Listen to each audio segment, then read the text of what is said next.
लगातार हो रहे दिल्ली केस में चौंकाने वाले खुलासे। सफेद कोट वाली शाहीन ने रची थी साजिश। रिपोर्ट ने खोली पोल, सामने आई अंदर की खबर। दिल्ली ही नहीं, राम मंदिर भी था दहशतगर्दों के निशाने पर। एक्टिव हो गए स्लीपर सेल। सुरक्षा एजेंसियों को मिला केस से जुड़ा अहम सुराग। क्या सफेद कोट वाली ने हिलाई थी राजधानी? ये सवाल अब चारों ओर गूंज रहा है, क्योंकि दिल्ली केस में जैसे जैसे जांच आगे बढ़ रही है, वैसे वैसे नए खुलासे ने पूरे देश को हिला के रख दिया है। अब पूरे मामले में सामने आ रहा है कि इस साजिश की जड़ें सिर्फ दिल्ली तक सीमित नहीं थी, बल्कि इसका सीधा संबंध अयोध्या के राम मंदिर और वाराणसी जैसे धार्मिक स्थलों से भी था। पूछताछ में पता चला कि गिरफ्तार की गई डॉक्टर शाहीन शायद न केवल इस मॉड्यूल का अहम हिस्सा थी, बल्कि उसने अयोध्या के स्लीपर सेल को खुद एक्टिवेट किया था। एजेंसियों का दावा है कि अगर वक्त रहते इनकी गिरफ्तारी नहीं होती तो अयोध्या में एक बड़ा हादसा हो सकता था। फिलहाल शाहीन समेत कई गिरफ्तार आरोपियों से पूछताछ की जा रही है। जो बातें सामने आ रही है, उन्होंने जांच एजेंसियों के भी होश उड़ा दिए है। सूत्रों के मुताबिक शाहीन का नेटवर्क कई राज्यों में फैला हुआ था। उसने फरीदाबाद की अल फला यूनिवर्सिटी से लेकर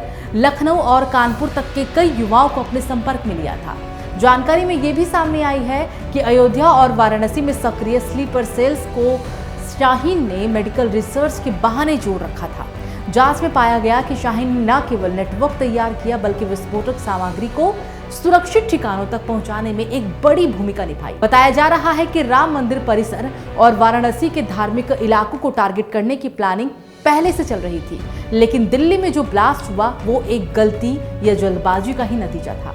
सूत्रों का कहना है कि दिल्ली के लाल किले के पास हुआ धमाका मकसद नहीं बल्कि हादसा था, क्योंकि विस्फोटक में किसी तरह का टाइमर या ट्रिगर इस्तेमाल नहीं हुआ था। पूछताछ में और चौंकाने वाली जानकारी सामने आई है कि इस मॉड्यूल के निशाने पे अस्पताल और भीड़ भाड़ वाले बाजार थे, ताकि एक साथ ज्यादा लोगों को नुकसान पहुंचाया जा सके। जांच एजेंसियों ने अब तक करीब 2900 किलोग्राम विस्फोटक सामग्री बरामद की है, लेकिन अभी भी 300 किलोग्राम अमोनियम नाइट्रेट लापता है, जिसका पता लगाने में एजेंसियां जुटी है। खबर है कि विस्फोटक भारत में अलग अलग जगहों से पहुँचाया गया था। सूत्रों के मुताबिक इसका सबसे बड़ा हिस्सा बांग्लादेश के रास्ते नेपाल होकर भारत लाया गया था। एजेंसियां खोई हुई खेप की तलाश में देश भर में छापेमारी कर रही है। डॉक्टर शाहीन सईद की गिरफ्तारी के बाद एजेंसियों को उसके कई पुराने रिश्तों की जानकारी मिली है। बताया जा रहा है कि शाहीन ने अपने करियर की शुरुआत एक मेडिकल कॉलेज में असिस्टेंट प्रोफेसर के तौर पे की थी, लेकिन 2013 में अचानक उसने नौकरी छोड़ दी।